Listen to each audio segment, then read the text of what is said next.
اعوذ باللہ من الشیطان الرجیم بسم اللہ الرحمن الرحیم ما افاء اللہ علی رسولہ من اہل القرى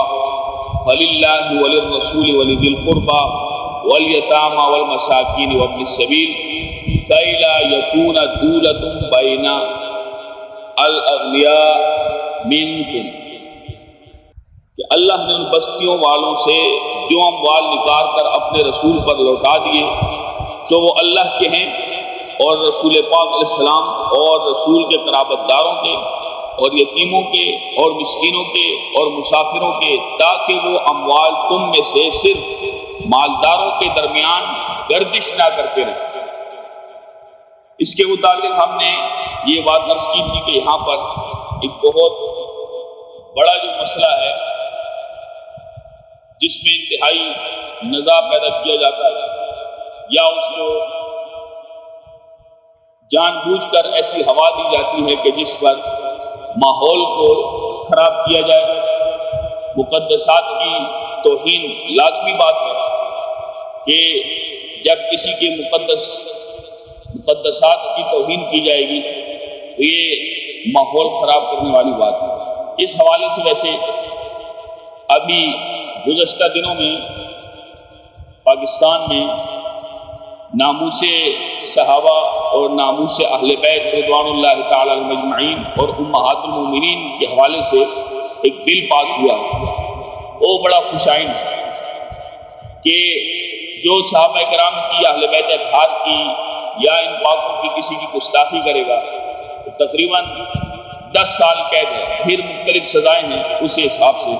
تو یہ بڑا اچھا ہے کہ پاکستان کی جو ایک عرصے سے ماحول کو، فضا کو خراب کیا جا رہا تھا، جو صحابہ کرام کی بے ادبی اور گستاخی کی جا رہی تھی، ان لوگوں کو لگام ڈالی جائے اور اللہ کرے کہ مزید بہتری ہو، اور ملک پاکستان کی جو فضا کو آلودہ کر رہے ہیں، جنہوں نے آلودہ کیا، اللہ ان ظالموں کا بھی حساب ہے۔ وہ لوگ شور بھی ڈال رہے ہیں کہ یہ بل کو واپس لیا جائے، ایسے کیسے ہو سکتا ہے؟ ہم نے کہا کہ تمہاری شکل ساری دنیا کے سامنے آ رہی ہے، پہلے تم کہتے تھے ہم صحابہ کی بے ادبی نہیں کرتے، یہ دیکھو کہ تم کیسے صحابہ کی بے ادبی کر رہے ہو کہ اس بل پر بھی تمہیں کوئی اعتراض نہیں ہونا چاہیے۔ یہ صحابہ و اہل بیت کی بھی جو گستاخی کرے گا وہ اس پر بھی جو ہے وہ یہ تمام جو ہے وہ سزائیں آئیں گی۔ تو بہرحال سب سے جو مین مسئلہ ہے وہ باغ فدق کے حوالے سے یقیناً آپ نے سنا ہوگا، سادہ ذہنوں کو ان مسائل میں الجھا کر، جھوٹ ان کے دماغوں میں ڈال کر، پھر لوگوں کو محض تاریخی بے بنیاد اور جھوٹی باتوں کے ذریعے سے لوگوں کو خراب کیا جاتا ہے، گمراہ کیا جاتا ہے، تاکہ رسول اللہ کے صحابہ پر لوگ تبرہ کریں اور لوگ حقیقت سے آشنا نہیں ہوتے۔ یہاں پر بعض ایسے حضرات ہیں جو کہتے ہیں حضرت ابوبکر صدیق رضی اللہ تعالیٰ عنہ نے حضرت سیدۃ النساء حضرت فاطمہ بنت محمد مصطفیٰ صلی اللہ تعالیٰ علیہ وآلہ وصحبہ وسلم ورضی اللہ تعالیٰ عنہا سے باغ فدق چھین لیا تھا، ان پر ظلم کیا، نعوذ باللہ، ان کی دل آزاری کی، اور حضرت عمر بھی رضی اللہ تعالیٰ عنہ اس کام میں حضرت ابوبکر کے ساتھ تھے اور ان کی تائید کرنے والے تھے، وغیرہ وغیرہ بہت سارے جھوٹ جو ہے وہ ان پاکوں پر جو رسول اللہ کے پہلو میں اب بھی آرام کر رہے ہیں، ان پر جو ہے وہ جھوٹ باندھے جاتے ہیں۔ اس موقع پر جس طرح تمام حدود کو وہ پھاند کر ان کے ذکر سے دانستہ جو ہے وہ احتراز ہم کرتے ہیں، تو یہاں پر جو مسئلہ ہے وہ باغ فدق، اس کو سلجھانا ہے، الجھانا نہیں، تو شکوک و شبہات کو ہوا دے کر ماحول کو غبار آلود کرنا یہ ہمارا طریقہ نہیں ہے۔ حق اور باطل میں امتیاز کرنا یہ آپ کا کام ہے۔ سب سے پہلے یہ عرض کرنا چاہتے ہیں کہ فدق ہے کیا چیز تھی، اس کی شرعی حیثیت کیا تھی؟ جی کہتے ہیں نا کہ باغ لے لیا حضرت فاطمہ کا تھا، وہ رسول پاک علیہ السلام نے، جیسے میں نے اس دن کہا کہ وہ دعویٰ کرتے ہیں، اور دونوں ان کے دعوے باطل ہیں، کیونکہ وہ ہبہ کا دعویٰ بھی کرتے ہیں اور میراث کا بھی۔ کبھی کہتے ہیں رسول اللہ کی میراث تھی جو حضرت فاطمہ کے حق میں تھی، کبھی کہتے ہیں جو حضرت رسول پاک علیہ السلام نے حضرت سیدہ فاطمہ کو وہ ہبہ کے طور پر، تحفہ کے طور پر دے دیا تھا، حضرت ابوبکر نے لے لیا، یہ بڑا ظلم کیا، نعوذ باللہ من ذالک۔ تو پتہ چلے کہ فضل ہے کیا۔ اسی لیے اس آیت کے تحت مفسرین نے سورہ حشر کی آیت نمبر 7 کے تحت اس مسئلے کو بڑا تفصیل سے بیان کیا۔ تو انشاءاللہ آگے بڑھتے جائیں گے۔ تو اہل اسلام کو سب سے پہلے یہ چیز یاد رکھیے گا، جو اموال اور املاک، جو چیزیں، جو جگہیں، جو زمین جو حاصل ہوتی ہیں، ان کی دو قسمیں، ایک مال غنیمت، دوسرا مال فیع۔ ٹھیک ہے جی، ایک مال غنیمت اور دوسرا مال فیع، جو کفار سے حاصل ہوتی ہے، ان کی دو قسمیں، مال غنیمت اور دوسرا مال فیع۔ مال غنیمت کیا ہے؟ مال غنیمت کی تعریف کرتے ہیں، اس پر تمام اہل تشیع کی یعنی سنی شیعہ کتابیں اس پر مزید جو ہے وہ اس پر بھی دلائل دیے جا سکتے ہیں۔ مال غنیمت کیا ہے؟ مال غنیمت کی تعریف یہ ہے کہ مال غنیمت اس کو کہتے ہیں جو لڑائی اور لشکر کشی کے بعد حاصل ہو، لڑائی کی جائے کفار سے، ان کو شکست ہو، جو چیزیں جنگی سامان جگہیں وہ چھوڑ کر بھاگ جائے، شکست کھا جائے، اس سے جو مال حاصل ہو اس کو مال غنیمت کہا جاتا ہے۔ اب مال فیع کیا ہے؟ مال فیع بھی تو کافروں سے حاصل ہوتا ہے، کہتے ہیں مال فیع اس کو کہتے ہیں جو لشکر کشی کے بغیر حاصل ہو، صلح کر لی جائے یا وہ کافر جو ہے وہ چھوڑ دیں، ہم نے چھوڑ دیا، یہ بغیر مزاحمت کے، بغیر لڑائی کے، یہ معمولی سا فرق ہے۔ یعنی جو لڑائی سے حاصل ہو مال کافروں سے اس کو مال غنیمت، جو بغیر لڑائی کے حاصل ہو اس کو مال فیع کہا جاتا ہے۔ تو مال غنیمت اور مال فیع کی یہ تعریف، جیسے میں نے پہلے کہا، یہ متفق تعریف ہے۔ مال غنیمت یہ ہوتا ہے، مال فیع یہ ہوتا ہے، یہ ان کی کتابیں بھی ہماری کتابیں بھی بالکل واضح مسئلہ ہے، اس میں اختلاف نہیں۔ دونوں قسم کے مالوں کا شرعی حکم قرآن میں وضاحت سے بیان کیا گیا، اللہ رب الجلال نے اس کو بیان کیا، تو اس کے لیے پریشان ہونے کی بالکل بھی ضرورت نہیں۔ مال غنیمت کے احکام بڑی صراحت سے بیان کیے، جیسے 10ویں پارے کی پہلی آیت سورہ انفال کی آیت نمبر 41 میں اللہ جل وعلا نے ارشاد فرمایا، وَاعْلَمُوا أَنَّمَا غَنِمْتُم مِّن شَيْءٍ فَأَنَّ لِلَّهِ خُمُسَهُ وَلِلرَّسُولِ وَلِذِي الْقُرْبَى وَالْيَتَامَى وَالْمَسَاكِينِ وَابْنِ السَّبِيلِ إِن كُنتُمْ آمَنتُم بِاللَّهِ وَمَا أَنزَلْنَا عَلَىٰ عَبْدِنَا، اور جان لو، وَاعْلَمُوا، اور جان لو کہ جو کوئی چیز تم غنیمت میں حاصل کرو اس کا 5واں حصہ اللہ اور اس کے رسول کے لیے، رشتہ داروں اور یتیموں اور مسکینوں اور مسافروں کے لیے ہے، اگر تم ایمان رکھتے ہو اللہ پر اور اس پر جسے ہم نے اتارا اپنے محبوب بندہ پر۔ تو اس آیت میں غور کرنے سے واضح ہو گیا کہ مال غنیمت کے 5 حصے کیے گئے، 4 حصے وہ مجاہدوں کے لیے اور غازیوں میں تقسیم کیے جائیں گے، اور 5ویں حصے کے مصارف اس آیت میں کھول کر ذکر کر دیے گئے۔ دوسری چیز، مال فیع کے احکام، جو ابھی ہم نے آیت میں نے پڑھی اور اس کا ترجمہ بھی کیا، کہ اللہ رب الجلال نے ارشاد فرمایا، ما افاء اللہ علی رسولہ من اہل القری فللہ وللرسول ولذی القربى والیتامى والمساکین وابن السبیل کی لا یکون دولۃ بین الاغنیاء منکم، جو مال پلٹا دیا اللہ نے اپنے رسول کی طرف ان گاؤں کے رہنے والوں سے، تو وہ اللہ کا ہے، اس کے رسول کا ہے، اور رشتہ داروں، یتیموں، مسکینوں اور مسافروں کے لیے ہے، تاکہ وہ مال گردش نہ کرتا رہے تمہارے دولت مندوں کے درمیان۔ ٹھیک ہے جی، بڑا واضح، مال غنیمت کو بھی بیان کر دیا، ان کے مصارف کو، مال فیع کو بھی۔ تو اس سے واضح ہو گیا کہ جو اموال فیع ہوں ان میں اللہ اور اس کے رسول کا حصہ ہے، حضور کے رشتہ داروں کا صلی اللہ علیہ وسلم، امت کے یتیموں، مسکینوں اور مسافروں کا۔ تو اموال فیع میں ان تمام لوگوں کو حصہ دار بنانے کی حکمت ساتھ بیان کر دی کہ ان لوگوں کو مال فیع میں جو بغیر کسی جنگ کے کافروں سے مال حاصل ہو، ان مسکینوں، غریبوں، ان تمام لوگوں کو ساتھ شریک کرنے کی حکمت کیا ہے وہ بیان کر دی، تاکہ مال وہ کیا ہے، کی لا یکون دولۃ بین الاغنیاء منکم، وہ حکمت یہ ہے کہ مال چند مالداروں غنی لوگوں میں ہی گردش نہ کرتا رہے اور سمٹ کر چند افراد کے ہاتھوں میں جمع نہ ہو جائے، بلکہ اس کی گردش کا دائرہ زیادہ سے زیادہ وسیع ہو تاکہ دولت کی تقسیم سے ملت کے زیادہ سے زیادہ افراد مستفید ہو، زیادہ سے زیادہ لوگوں کو فائدہ ہو، اور یہ دولت جو ہے وہ دیگر لوگوں میں بھی پھرتی رہے، غریب بھی جو ہے وہ، مسکین بھی، نادار بھی، جتنے ضرورت مند ہیں وہ سب کے سب تک یہ دولت پہنچتی رہے اور گردش کرتی رہے۔ تو حقیقت یہ ہے کہ کَیْ لَا یَکُونَ دُورَةٌ بَیْنَ الْأَغْنِیَاءِ کے یہ جو چند الفاظ ہیں، یہ جو اس آیت میں چند الفاظ ہیں، اس مختصر جملے میں اسلامی نظام معیشت کی روح اور اس کا خلاصہ بیان کر دیا گیا۔ کیپٹلزم کو رد کیا گیا، اکثر ہم نے اس پر کلام کیا ہے، ہمارا آج وہ موضوع نہیں ہے۔ اس کو سرمایہ دارانہ نظام کہتے ہیں کہ غریب سے غریب تر ہوتا ہے، اس تک وہ چیز نہیں پہنچتی، اور امیر سے امیر تر ہوتا جاتا ہے، کیونکہ دولت اسی کے پاس جو ہے وہ چند مالداروں کے درمیان ہی گردش کرتی ہے، غریبوں سے اس کو کوئی فائدہ نہیں ہوتا۔ یہ نظام کفر کا ہے، لیکن اسلامی نظام معیشت کیا ہے وہ اس ایک جملے میں بیان کر دی۔ اور سرمایہ دارانہ معیشت میں دولت سمٹ کر، جیسے میں نے پہلے کہا، چند افراد کے پاس جمع ہوتی ہے، ملک کے تھوڑے سے مٹھی بھر لوگ وہ انتہائی مضبوط ہوتے ہیں، اور قوم کے باقی افراد اسرت اور تندرستی کا شکار بن جاتے ہیں، جو ہماری حالت بنی ہوئی ہے۔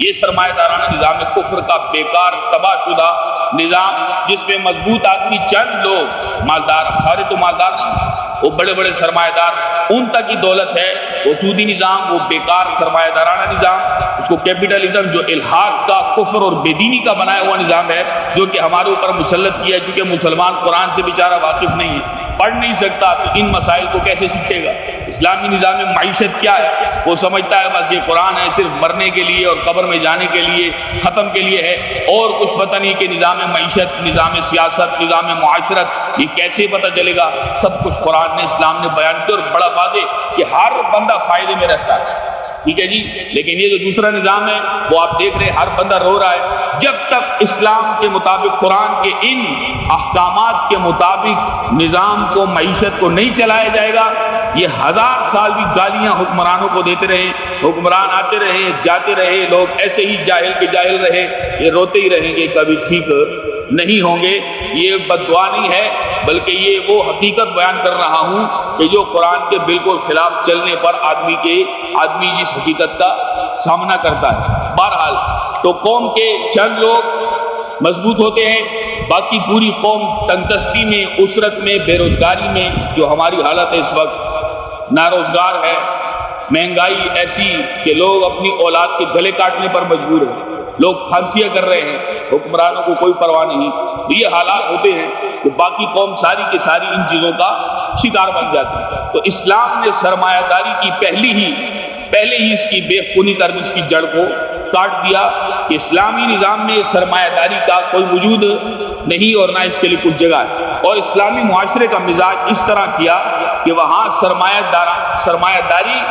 وہ پنپ ہی نہ سکے، سر ہی نہ اٹھا سکے، کیونکہ نری تباہی ہے۔ وہ آپ دیکھ رہے ہیں بالکل سامنے، دولت کو چند ہاتھوں میں جمع ہونے سے روکنے کے لیے قبل از وقت احتیاطی تدابیر اختیار کی اور حفاظتی بند باندھ دیے۔ اس طرح نہ دولت سمٹے گی، اور نہ قوم زیادہ امیر ہوگی، اور نہ زیادہ غریب طبقوں میں بٹے گی، بس درمیانے حساب سے سب کے سب خوشحال چلیں گے۔ یہ ایک خوبصورت نظام ہے، اور نہ اس میں حسد اور بغض ہوگا، نہ حسد کی آگ سلگے گی، نہ وہ وقت آئے گا کہ غربت کے ماروں کا پیمانہ صبر چھلکنے لگے، جو بالکل موجودہ حالات ہیں۔ جی، صبر کے پیمانے سب کے لبریز ہیں، لوگ مرنے مارنے پر تیار ہیں۔ ایک لڑکے کو پکڑا گیا کہ آپ اتنے اچھے، آپ نے لباس پہنا ہے، آپ یہ لڑکی کا، عورت کا، خاتون کا یہ پرس کیوں کھینچ رہے تھے؟ اس نے کہا روزگار نہیں ہے، اتنا پڑے ہیں لاکھوں روپے لگا کے، ماں میری تڑپ رہی ہے، مر رہی ہے، دوائی کے میرے پاس پیسے نہیں ہے، مجھے اس کام نے اس چیز پر مجبور کر دیا کہ میں یہ کام کروں۔ وہ لڑکا رو پڑا، جوان لڑکا تھا۔ تو یہ حالات ہوتے ہیں سرمایہ دارانہ کفر کے نظام کے، جو جمہوریت کے نام پر، اور یہ ووٹ اور یہ سب لعنتیں ہیں۔ ہاں، یہ اس کو کبھی بھی درست نہیں ہو سکتا معاشرہ، اور نہ جو ہے وہ اس کو وہ لوگ کرنے دیتے ہیں۔ بہرحال جو کفر کا نظام ہے، اور وہ بے اختیار بے قابو ہو کر آمادہ بغاوت ہو جاتے ہیں اور اپنے ہاتھوں اپنی قوم کے خون کے دریا بہا دیتے ہیں۔ نئے خوبصورت جوانوں کو مار دیا جاتا ہے، عورتوں کے بزرگ عورتوں کے بڑی عمر کی عورتوں کے کانوں سے بالیاں جس انداز سے کھینچی جاتی ہیں کہ کانوں کو بھی پھاڑ دیا جاتا ہے، وہ خون رکنے کا نام ہی نہیں لیتا اور اسے پرواہ بھی نہیں ہوتی کہ میں نے کیا کیا، میں نے اپنی ماں دادی نانی کی عمر کی عورت کو کیسے میں نے اس کو کتنی اس کو میں نے اذیت دی ہے، اس جوان عورت کو میں نے کیسی اذیت دی ہے۔ پرس کھینچتا ہے تو وہ گھسیٹتی عورت روڈ کے اوپر جاتی ہے، نوجوان لڑکی گھسیٹتی ہوئی جاتی ہے، کوئی پوچھنے والا نہیں، کسی کو کوئی پرواہ نہیں، عوام کا کس انداز سے جو ہے وہ خون نچوڑا جا رہا ہے، لیکن کسی کو کچھ پرواہ نہیں ہے اور قوم بغاوت کو اتر آتی ہے۔ یہ کفر کے سرمایہ دارانہ نظام کی یہ پھل ہے، یہ نتیجہ ہے، اور یہ کبھی درست آدمی نہیں ہو سکتا۔ اللہ رب ذوالجلال اچھے حکمران نصیب فرمائیں جو قرآن کے مطابق ہمیں بالکل حساب کتاب، معیشت کا نظام، دیگر نظام چلانے کی توفیق دے۔ اچھا جی، غنیمت اور فے کا مفہوم یقیناً آپ کے ذہن میں آ گیا ہو۔ اہل سنت و جماعت کا نظریہ یہ ہے، کیونکہ اموال فے کے حقدار بہت سی اقسام کے لوگ ہیں، ان کو متعین کرنا ممکن نہیں ہے، تو اسی طرح سے دیگر جو ہے وہ اس پر چیزیں بھی موجود ہیں۔ یہ مسلمہ امر ہے کہ فدق جنگ اور لشکر کشی سے حاصل نہیں، بلکہ صلح سے مسلمانوں کے تصرف میں آیا تھا۔ کیا چیز ہے؟ فدق، باغ فدق جو ہے وہ یہ جنگ سے نہیں، بلکہ کیونکہ جنگ سے جو حاصل ہو اس کو مال غنیمت کہتے ہیں، اور جو بغیر جنگ کے کفار سے حاصل ہو اس کو مال فے کہا جاتا ہے۔ تو یہ مسلمہ امر ہے کیا کہ فدق جو تھا، باغ فدق جس پر اتنا شوشہ چھوڑا جاتا ہے، وہ باغ فدق وہ بغیر جنگ کے کافروں سے مسلمانوں کے تصرف میں آیا تھا۔ اور اس آیت میں بیان کردہ حکم کے مطابق یہ کسی ایک شخص، توجہ کیجیے گا، یہ کسی ایک شخص یا خاندان کی نجی ملکیت نہیں۔ اس پر انشاءاللہ مزید بھی آگے، بس یہ بنیادی چیزوں کو سمجھنا چاہیے کہ کیا ہے۔ جب ہم ان چیزوں کو نہیں سمجھتے غلطی تب کھاتے ہیں، بلکہ اس میں مذکورہ بالا سارے اصناف حصہ دار ہیں، ورنہ دولت سمٹ کر چند ہاتھوں میں آ جائے۔ قرآن نے کئی لا یکون دولت بین الاغنیاء فرمایا۔ اس سے ارتکاز زر سے بچنے کے لیے جو احکام نافذ کیے ہیں ان کی خلاف ورزی لازم آئے گی، کب کہ جب ایک ہی آدمی کے ہاتھ میں آ جائے وہ چیز کہ جو مال فے ہو، ایک ہی بندے کی ملکیت میں آ جائے، تو اس سے پھر قرآن کی اس آیت کا خلاف آئے گا جو کہ درست نہیں ہے۔ نبی پاک علیہ السلام جب تک اس جہان فانی میں رونق افروز رہے، حضور نبی پاک علیہ السلام اپنی نگرانی میں اس علاقے کی آمدنی کو حقداروں میں تقسیم فرماتے رہے۔ یعنی جو فدق کی آمدنی تھی، فدق کیا تھا؟ مال فے تھا۔ مال فے کیا ہوتا ہے؟ جو کفار سے بغیر جنگ کے حاصل ہو، اس کو کس میں تقسیم کیا جاتا ہے؟ اس کی تقسیم کو اللہ رب ذوالجلال نے ان حقداروں کو، ان مصارف کو بیان کر دیا کہ ان لوگوں کو اس آمدنی میں سے دینا ہے۔ وہ نبی پاک علیہ السلام جب تک آپ کا وصال ظاہر نہیں ہوا، حضور کے اپنے مبارک دور میں حضور علیہ السلام اس کی آمدن ان حقداروں تک پہنچاتے رہے۔ حضور نبی پاک علیہ السلام اپنی نگرانی میں اس علاقے کی آمدن کو ان لوگوں تک پہنچاتے رہے۔ حضور کی رحلت کے بعد جب جناب حضرت ابوبکر صدیق رضی اللہ تعالیٰ عنہ مسند خلافت پر متمکن ہوئے تو ان باغات اور مزروعہ اراضی کی نگہداشت اور اس کی آمدنی کی تقسیم آپ کے حوالے ہوئی، کیونکہ لازمی بات ہے آپ خلیفہ بلا فصل پہلے خلیفہ تھے۔ آپ اپنے عہد خلافت میں حسب ارشاد خداوندی، اللہ کے حکم کے مطابق، یہ جو آیت مبارکہ ہے سورہ حشر کی، اور نبی پاک علیہ السلام کی سنت مبارکہ کے مطابق اس فرض کو سر انجام دیتے رہے، اور یہی سلسلہ جناب حضرت عمر رضی اللہ تعالیٰ عنہ اور بعد میں آنے والے خلفائے راشدین یعنی حضرت عثمان اور جناب حضرت شیر خدا علی المرتضیٰ رضوان اللہ تعالیٰ علیہ مجمعین، ان کے زمانوں میں بھی اسی طرح جاری رہا۔ یعنی 4 یاروں نے بھی اسی طرح سے اس کی آمدنی کو ان حقداروں تک پہنچایا جیسا اللہ کا حکم تھا، اور جیسا رسول پاک علیہ السلام کی ظاہری زندگی میں ان باغات کی اور ان مزروعہ زمینوں کی جو آمدنی تھی ان حقداروں پر خرچ کی جاتی اور ان تک پہنچایا جاتا، ویسے ہی خلفائے راشدین کے دور میں بھی رہا ہے۔ کوئی بھی ایسا آدمی جو حضرت ابوبکر صدیق رضی اللہ عنہ کی شان میں بات کرے، روافض میں سے پوری تاریخ رافضیت ہم اٹھائیں اور ان کو بتائیں کہ دیکھو حضرت ابوبکر صدیق رضی اللہ تعالیٰ عنہ کے متعلق تم یہ بات کہتے ہو اور ان پر تبرہ کرنے کی راہیں کھولتے ہو، ان کی توہین و تنقیص کرنے کی بات کرتے ہو اور اپنے آپ کو بدبخت و ملعون ثابت کرنے کی کوشش کرتے ہو، کیونکہ پاکوں کی بے ادبی اور گستاخی وہ آدمیوں کو کہیں کا رہنے نہیں دیتی۔ حضرت ابوبکر صدیق نے باغ فدق کیا اپنی ذات کے لیے لے لیا تھا؟ ایک دلیل لے کے آؤ مستند حوالے کے ساتھ کہ حضرت ابوبکر نے وہ باغ فدق لے کے اپنی ذات میں خرچ کیا ہو یا جو ہے وہ اپنی اولاد پر خرچ کیا ہو۔ خدا کے بندو یہ توجہ کرو، رسول اللہ کی جو تربیت تھی صحابہ کرام کے لیے، ان کو تو مال سے محبت ہی نہیں تھی، وہ تو خاندانی شرافت ان کی اعلیٰ تھی۔ ان کے پاس تو وہ اتنے مالدار تھے کہ غزوہ تبوک میں سب کچھ لے آئے۔ اسلام کے لیے جنہوں نے اپنے گھر میں حضرت ابوبکر صدیق دیواروں پر ہاتھ مارتے کہ کوئی سوئی بھی گھر میں نہ رہ جائے، اللہ کے دین کی سربلندی کے لیے، جہاد کے لیے سارے کا سارا مال لے آئے اور سب پر سبقت کی حضرت ابوبکر صدیق نے۔ آپ نے جب خطبہ دیا تو آپ نے فرمایا، جیسے میں نے اس دن بھی عرض کی تھی کہ حضرت ابوبکر نے یہ فرمایا رضی اللہ تعالیٰ عنہ کہ میری جو تنخواہ ہے وہ صرف اور صرف ایک مزدور کی تنخواہ جتنی ہونی چاہیے، اور وہ بھی جو آپ کو ملی تنخواہ آپ نے وصال سے پہلے وہ بھی ساری کی ساری اسلام کے خزانے میں بیت المال میں واپس کر دی۔ کیا بات کہتے ہو فدق لے لیا، فدق لے لیا؟ لوگوں کو خراب کرنا چاہتے ہو؟ کیوں تم نے اتنی فلاح پاکستان کی خراب کر دی؟ تم نے گستاخی کر کے حضرت ابوبکر کو تو ویسے ہی وہ جس جگہ پر لیٹے ہیں وہاں پر تمہاری یہ بکواسات اور مغلظات نہیں، بلکہ یہ تو تمہارا ہی مقدر ہے، وہ تو جس جگہ پر لیٹے ہیں وہ پاک رسول علیہ السلام کے مبارک پہلو میں، وہاں پر تو اللہ اکبر کبیرہ 70,000 فرشتے صبح اور 70,000 فرشتے شام کو درود و سلام کرنے کے لیے آسمان سے تشریف لاتے ہیں۔ کیا بات کہتے ہو تم ان کے متعلق جن کی تربیت رسول اللہ نے کی؟ تم بڑے اچھے آ گئے یا تم بڑی بات پکی اور مضبوط کرنے لگے؟ جنہوں نے رسول اللہ سے ڈائریکٹ سیکھا، جن کے سامنے قرآن اترا، حضور سے ڈائریکٹ سیکھا، جی حضور نے ان کی تربیت کی، کیا نعوذ باللہ تم یہ کہنا چاہتے ہو کہ حضور کی تربیت میں کمی تھی؟ بدبخت مت بنو، سمجھو بات کو کہ وہ ان پاکوں نے کیا کیا ہے۔ تو یہاں پر یہ ہمارا دعویٰ اور یہ ہمارا چیلنج ہے، پوری ایسے لوگوں کی ذریت کو اور ان کی اصل نسل سب کو کہ حضرت ابوبکر کے لیے ایک مستند حوالہ پیش کریں کہ حضرت ابوبکر نے فدق کا مال اپنے لے لیا۔ وہ خود بھی کہتے ہیں کہ وہ بیت المال میں دیا، تو ہم نے کہا سمجھ نہیں آئی تمہیں قرآن کی کہ بیت المال میں کیوں دیا،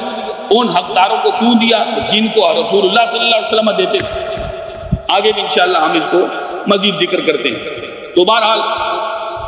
اس انداز سے خلفائے راشدین نے ان سعادتوں کو سمیٹا اور اسلامی معاشرہ سیراب اور بہرمند ہوتا رہا اسی نظام معیشت سے جو اسلامی نظام معیشت اور اسلامی طرز تھا جو اللہ رب ذوالجلال نے بیان کیا۔ حضرت ابوبکر صدیق توجہ فرمائیے گا، اور جناب حضرت عمر رضی اللہ تعالی عنہما کا یہ عمل، کون سا عمل؟ کہ باغ فدق کی آمدنی جن حقداروں تک پہنچانی تھی، غریبوں، ناداروں، اہل بیت نبوت، سب سے پہلے رسول اللہ کی اولاد کے لیے، گھرانے کے لیے اس آمدنی کا حصہ، کیونکہ اللہ نے بیان فرمایا حضور علیہ السلام بھی اپنے خاندان کے لیے، اپنی ضرورت کے لیے اس چیز کو لیتے، اسی طرح سے مسکینوں کے لیے، قرابت داروں کے لیے، یتیموں کے لیے، ناداروں کے لیے حضرت ابوبکر نے بھی حضور علیہ السلام کے اسی طرز پر یعنی سنت نبوی پر عمل کیا، اور یہ حقیقت میں اللہ کے حکم کی تعمیل تھی جو آیت میں ہے، جو اسی صورت کی آیت نمبر 7 میں جس کے تحت ہم یہ سارا مسئلہ بیان کر رہے ہیں، تو یہ اللہ رب ذوالجلال کے حکم کی تعمیل تھی اور سنت نبوی صلی اللہ علیہ وسلم کی صحیح معنوں میں اطاعت تھی۔ تو جیسے حضور نے کیا اسی طریقے پر چلتے ہوئے حضرت ابوبکر نے کیا، ان لوگوں تک اس حق کو پہنچایا اور ان حضرات پر کسی قسم کا الزام، تہمت وارد نہیں ہو سکتا تھا، بلکہ وہ لائد صد لائق صد تبریک و تحسین تھے تو انہوں نے ہر قسم کے دباؤ کا مقابلہ کیا، لیکن اللہ کے حکم اور نبی پاک علیہ السلام کی سنت سے منہ انہوں نے نہیں پھیرا۔ ہاں اگر وہ ایسا نہ کرتے تو وہ قابل سرزنش ہوتے، بلکہ اس وقت کا زندہ اور بیدار معاشرہ احکام الہی اور سنت نبوی صلی اللہ علیہ وسلم کی اس خلاف ورزی کو ہرگز برداشت نہ کرتا۔ لیکن ہمارے ہاں تو گنگا جو ہے وہ الٹی بہتی ہے، تنقید کے تیروں سے ان مردان پاک سرشت کو گھائل کیا جا رہا ہے جنہوں نے عہد وفا کو نبھایا، جنہوں نے عہد وفا کو نبھایا، راہ حق پر استقامت اور ثبات کے انمٹ اور درفشان نقوش سب کیے۔ یہ تو اہل سنت کا موقف تھا کہ جو نظری بھی اور عملی بھی۔ اب اس پر جو ہے وہ ان حضرات کے اعتراضات ہیں۔ اس سے پہلے ہم مزید تھوڑا سا اس کو بیان کرتے ہیں۔ اموال فے کے حوالے سے ہم نے بیان کر دیا۔ احکام القرآن میں علامہ ابو بکر احمد بن علی راضی جساس، علامہ ابو بکر جساس حنفی کے نام سے ایک بہت بڑا نام ہے فقہا میں، امام ابو بکر جساس رحمہ اللہ تعالیٰ کا۔ انہوں نے کیا لکھا؟ فرماتے ہیں کہ مشرکین کے جو اموال قبضے میں آ جائیں وہ اموال فے ہے بغیر جنگ کے، لہذا غنیمت، جزیہ اور خراج، غنیمت، جزیہ، خراج یہ سب فے ہے، کیونکہ یہ تمام وہ چیزیں ہیں جو اللہ نے کفار کی ملکیت سے نکال کر مسلمانوں کی ملکیت میں داخل کر دی۔ ہر چند کے غنیمت بھی فے ہے، لیکن وہ بعض خصوصیات کی وجہ سے فے سے الگ ہو گئی کہ جو اموال کفار سے بذریعہ جنگ حاصل ہوں ان کو غنیمت کہا جاتا ہے، اور ان اموال میں خمس نکالنے کے بعد یعنی 5واں حصہ نکالنے کے بعد ان کو مجاہدین پر تقسیم کر دیا جاتا ہے۔ اور جو اب سنیں، اور جو مال فے ہوں وہ رسول اللہ صلی اللہ علیہ وسلم کے زیر انتظام رہتے ہیں، ان کو رسول پاک علیہ السلام اپنی ضروریات، اپنے اقرباء، فقراء، مساکین، مسافروں اور عام مسلمانوں کی فلاح و بہبود پر خرچ کرتے۔ کون سا؟ مال فے، جو کفار سے بغیر جنگ کے حاصل ہو۔ اور رسول پاک علیہ السلام کے وصال کے بعد، حضور کے وصال کے بعد ان کا مصرف یعنی جس جگہ پر وہ خرچ کیا جائے گا، وہ مال، وہ آمدنی، وہ جو کفار سے بغیر جنگ کے جو جگہ حاصل ہوئی اس جگہ کی آمدنی وہ کس پر خرچ ہوگی؟ فقیروں پر، مسکینوں پر، مسافر اور عام مسلمانوں کی ضروریات ہے۔ کیونکہ حضرت مالک بن اوس بن حدثان بیان کرتے ہیں کہ حضرت عمر نے فرمایا رضی اللہ عنہ، بنو نذیر کے اموال فے ہیں۔ بنو نذیر یہ سارے یہودیوں کا وہ قبیلہ تھا، ان اموال کو اللہ نے رسول پاک علیہ السلام کی طرف پلٹا دیا۔ ان کے حصول کے لیے مسلمانوں نے اپنے اونٹ اور گھوڑے نہیں دوڑائے تھے، یعنی جنگ نہیں ہوئی کافروں سے۔ یہ اموال، یہ مال خاص رسول اللہ کے تصرف میں تھے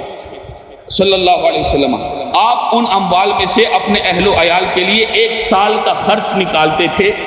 اور باقی اموال کو جہاد فی سبیل اللہ کے لیے سواریوں اور ہتھیاروں میں خرچ کرتے تھے۔ علامہ جساس رحمہ اللہ تعالیٰ فرماتے ہیں یہ وہ اموال فے ہیں جن میں رسول پاک علیہ السلام تصرف کرتے تھے۔ ان اموال میں کسی کا حق نہیں ہے، ان اموال میں کسی کا حق نہیں ہے، کوئی ذاتی طور پر مالک نہیں ہو سکتا۔ اب سنیں،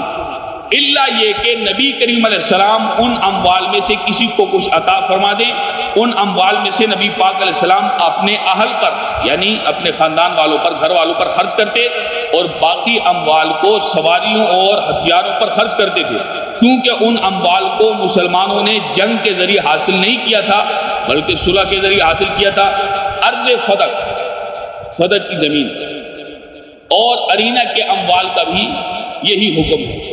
قرآن مجید میں فے کے متعلق سورہ حشر کی جو آیات آئی ہیں ان میں یہ دلیل ہے کہ کفار کے جو اموال بغیر جنگ کے مسلمانوں کو حاصل ہوئے ہوں ان کو مسلمانوں کے بیت المال میں نہیں رکھا جائے گا، بلکہ ان کو ان مصارف پہ خرچ کیا جائے گا جن مصارف میں خراج اور جزیہ کے اموال کو خرچ کیا جاتا ہے، کیونکہ وہ اموال بنو نذیر کے اموال کے حکم میں ہیں، کیونکہ ان کے حصول کے لیے مسلمانوں نے کوئی جنگ کی نہ ہی کوئی مشقت اٹھائی۔ یہ جو مسائل ہیں اس پر جو ہے وہ بالکل واضح ہو گیا کہ فے ہے، فے کیا چیز ہے، وہ بالکل اس حوالے سے ہم نے اس کو بیان کر دیا کہ علامہ ابو بکر جساس رحمہ اللہ تعالیٰ نے بیان کیا۔ اور مزید جو ہے وہ اس میں یہ بھی سن لیں کہ چونکہ ما افاء اللہ آیا اس آیت میں، سورہ حشر کی آیت نمبر 7 کی ابتدا میں افاء کا لفظ آیا اور اس کا مصدر فے۔ علامہ راغب اصفہانی اس کا معنی لکھتے ہیں کہ فے کا معنی ہے حالت محمودہ کی طرف رجوع کرنا، اور اس مال غنیمت کو فے کہتے ہیں جس میں مسلمانوں کو کوئی مشقت نہ ہو، جیسے ہم پہلے بیان کر چکے ہیں المفردات کی دوسری جلد میں اس کو بیان کیا گیا۔ اس پر آج تھوڑا سا مزید اس کو ہم بیان کرتے ہیں انشاءاللہ، باقی یہ موضوع جو ہے وہ مزید ہم بیان کریں گے، اس کو چلائیں گے کہ کفار سے جس نوع کے بھی اموال حاصل ہوتے ہیں ان سب کی حقیقت یہ ہے کہ کفار کے باغی ہو جانے کی وجہ سے بحق سرکار ضبط ہونے کے بعد وہ اموال ان کی ملکیت سے نکل جاتے ہیں اور مالک حقیقی یعنی اللہ کی طرف لوٹ جاتے ہیں۔ اس لیے اموال کے اللہ کی طرف پلٹ آنے کو فے سے تعبیر کیا جاتا ہے۔ کیا مطلب ہے فے کا؟ یعنی پلٹ جانا۔ لیکن جن اموال کے اصول میں مسلمانوں کی جنگ اور جہاد کا دخل ہوتا ہے اس مال کو اللہ نے لفظ غنیمت سے تعبیر کیا، جیسے ہم نے وَاعْلَمُوا أَنَّمَا غَنِمْتُم کو پڑھا، اور اسی طرح سے ما افاء اللہ علی رسولہ یہ مال فے ہے۔ تو یعنی جو بنو نذیر اور بنو قریظہ کے جو اموال اللہ نے بغیر جنگ کے رسول اللہ کی طرف صلی اللہ علیہ وسلم کی طرف پلٹا دیے، فے کا معنی پلٹا دینا۔ اس پر مزید جو ہے وہ انتہائی ضروری باتیں ہیں۔ سورہ حشر کی ابتدائی آیات میں بنو نذیر کی ان جائیدادوں اور املاک کا ذکر ہو رہا ہے جو پہلے بنو نذیر کی ملک تھی، پہلے ہم جو پڑھ چکے ہیں، اور ان کی جلاوطنی کے بعد وہ اسلامی حکومت کی قبضہ میں آ گئی۔ ان آیات میں ان متروکہ یعنی چھوڑی ہوئی جائیدادوں کے انتظام اور ان کے اموال میں تصرف کرنے کا طریقہ بیان کیا جا رہا ہے۔ یہ جو ملا ہے اس کو خرچ کیسے کیا جائے گا، اس کی آمدنی کو کیسے چلایا جائے گا، کیونکہ یہ ایک علاقہ کے فتح ہونے کے بعد اس کی اسلامی مقبوضات میں شامل ہونے کا پہلا موقع تھا، اور اس کے بعد بھی اس قسم کے بہت سارے علاقے فتح ہونے والے تھے۔ اس لیے اللہ نے ابتدا ہی میں اراضی مفتوحہ کا قانون بیان فرما دیا۔ اس آیت میں یہ بات قابل غور ہے کہ اللہ جل شانہ نے فرمایا جو کچھ اللہ نے ان سے اپنے رسول کی طرف پلٹا دیا، ان الفاظ سے یہ ظاہر ہوتا ہے کہ یہ زمین اور یہاں کی ساری چیزیں اللہ کے باغیوں کا حق نہیں ہیں۔ اگر وہ ان چیزوں پر متصرف ہیں تو اس کی مثال ایسے ہے جیسے ڈاکو اور باغی حکومت کے اموال پر قبضہ کر کے ان میں تصرف کرنے لگے۔ در حقیقت تمام اموال میں اصل یہ ہے کہ ان اموال کو ان کے حقیقی مالک اللہ کے احکام اور اس کی اطاعت اور عبادت میں خرچ کیا جائے، اور ان اموال میں اس طرح کا خرچ صرف صالحین مومنین ہی کر سکتے ہیں، کافر کبھی نہیں کرے گا۔ اس لیے جو اموال بھی ایک جائز اور صحیح جنگ کے نتیجے میں کفار کے قبضے سے نکل کر اہل ایمان کے قبضے میں آ جائیں، ان کی حقیقت یہ ہے کہ ان کا مالک اپنے خائن ملازموں کے قبضے سے نکال کر اپنے فرما بردار ملازموں کی طرف پلٹا دیتا ہے۔ اس لیے ان املاک کو اسلامی قانون کی اصطلاح میں فے پلٹا کر لائے ہوئے اموال کہا جاتا ہے۔ تو یہ فے چونکہ یہودیوں کے پاس، صدق بھی یہودیوں کے پاس، یہ ان کی ملک تھی، بغیر جنگ کے حاصل ہوا، اللہ نے ان نافرمان ملازموں سے لے کر اپنے فرما بردار لوگوں یعنی اہل ایمان کو وہ عطا فرما دیا، یعنی اس کو ان سے پلٹا دیا، کن کی طرف؟ اپنے فرما بردار بندوں کی طرف۔ تو یہ فے کا معنی ہے، یہ ہے فے۔ انشاءاللہ اس کے بعد جو ہے وہ مزید جو چیزیں اس حوالے سے ضروری ہوگی ان کو ذکر کریں گے مختصر،